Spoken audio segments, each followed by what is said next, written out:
ଯାହା ହଉ ବହୁ ଭାଗ୍ୟର ଏ ଠାକୁରଙ୍କର ଆଜ୍ଞା ଥିବାରୁ ମନ୍ତ୍ରୀ ଆସି ଏଠି ପହଞ୍ଚିଲେ, ଚାରିପଟ ସବୁ ଦେଖିଲେ, ଦେଖିକି ମନ୍ଦିରଟି କେମିତି ଭବ୍ୟ ମନ୍ଦିର ହବ ତାର ପୂର୍ଣ୍ଣାଙ୍ଗ ଦାୟିତ୍ୱ ଆମର ଏ ଅଞ୍ଚଳର ଯେଉଁ ନେତା ଅଛନ୍ତି ଅଗସ୍ତି ବାବୁ ତାଙ୍କୁ ମଧ୍ୟ କହିଲେ। ସେ କହିଲେ ସମସ୍ତଙ୍କ ମତାମତ ନେଇ ଯେ ଯେମିତି ହେଲେ ଏ ମନ୍ଦିରକୁ ସେ ପୂର୍ଣ୍ଣାଙ୍ଗ କରି ଏ ବାବଦରେ ଆଲୋଚନା କରିକି ଗଲେ। ମନ୍ଦିର କାମ ଚାଲିଥିଲା ତ, ଏବେ ବନ୍ଦ ହେଇଛି 15-20 ଦିନ ଖଣ୍ଡେ ଭିତରେ। ତାପରେ ସେମାନେ ଉଦ୍ୟମ ଦେଲେ ଆମେ ପୁଣି କାମ ଚାଲୁ କରିମୁ ଆଉ। କିନ୍ତୁ ଇଚ୍ଛା ଅଛି ଭଗବାନ ଦୟାରୁ 2-3 ବର୍ଷ ଭିତରେ ଇଏ ସମ୍ପୂର୍ଣ୍ଣ ପୂର୍ଣ୍ଣାଙ୍ଗ ହବ। ଆମ ଏ ଅଞ୍ଚଳ ପାଇଁ ସବୁଠାରୁ ଗର୍ବ ଏବଂ ଗୌରବର ବିଷୟ ହେଇକି ମାନ୍ୟବର ଉଚ୍ଚଶିକ୍ଷା, କ୍ରୀଡ଼ା ବିଭାଗ, ଓଡ଼ିଆ ଭାଷା, ସାହିତ୍ୟ, ସଂସ୍କୃତି, ପର୍ଯ୍ୟଟନ ବିଭାଗର ମନ୍ତ୍ରୀ ଶ୍ରୀମାନ ସୂର୍ଯ୍ୟବଂଶୀ ସୁଜ ମହୋଦୟ ବଡ଼ଆଖଡ଼ା ମନ୍ଦିର ଗସ୍ତରେ ଆସିଥିଲେ।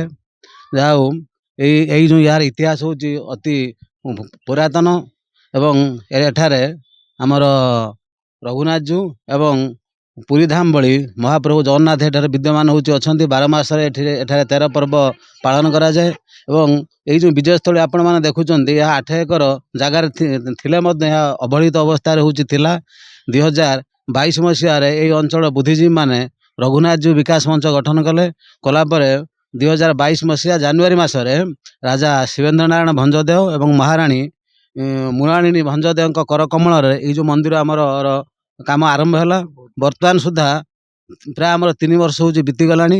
ଜନସାଧାରଣ ଏଇ ପାଖଆଖ ଜନସାଧାରଣଙ୍କର ସାହାଯ୍ୟ ଏବଂ କିଛି ମଧ୍ୟ ସରକାରଙ୍କର ଅନୁଦାନ ଫଳରେ ଏତିକି ପର୍ଯ୍ୟନ୍ତ କାମ ଆମର ଆଗେଇ ଚାଲିଛି ଏବଂ ଯେଉଁମାନେ ଏଠାରେ ସଭ୍ୟସେବା ଅଛନ୍ତି ସେମାନେ କିଛି ଚାନ୍ଦା ଦେଉଛନ୍ତି, ଦେଇକି କେବଳ ସେତିକି ନୁହେଁ ଆମର ଯେଉଁ 3ଟା ଯେଉଁ ପୋଖରୀ ତାର ମଧ୍ୟ ହେଉଛି କାମ ଚାଲିଛି ଏବଂ ଆମମାନେ ଆଶା କରୁଛୁ ଏଇ ଯେଉଁ କର୍ପୂର ଉଡ଼ି ଯାଇଛି କନା ଖଣ୍ଡକ ପଡ଼ି ରହିଛି ଏବଂ ଆମମାନେ ସମସ୍ତେ ଅଞ୍ଚଳବାସୀ ତାଙ୍କଠାରୁ ଆଶା କରିଛନ୍ତି ଏ ମନ୍ଦିର କେମିତି ପୂର୍ଣ୍ଣାଙ୍ଗ ହେବ ଏବଂ ସେମାନେ ମଧ୍ୟ ଆମକୁ ନିଶ୍ଚିତ ପ୍ରତିଶ୍ରୁତି ଯେଉଁ ମାନ୍ୟବର ମନ୍ତ୍ରୀ ମହୋଦୟ ଆସିଥିଲେ ସେ ଆମକୁ ନିଶ୍ଚିନ୍ତ ପ୍ରତିଶ୍ରୁତି ଦେଇ ଯାଇଛନ୍ତି ଏ ମନ୍ଦିରର ନିର୍ମାଣ କାର୍ଯ୍ୟ ସମ୍ପୂର୍ଣ୍ଣ ହେଉଛି ଅତି କମ୍ ଦିନ ଭିତରେ।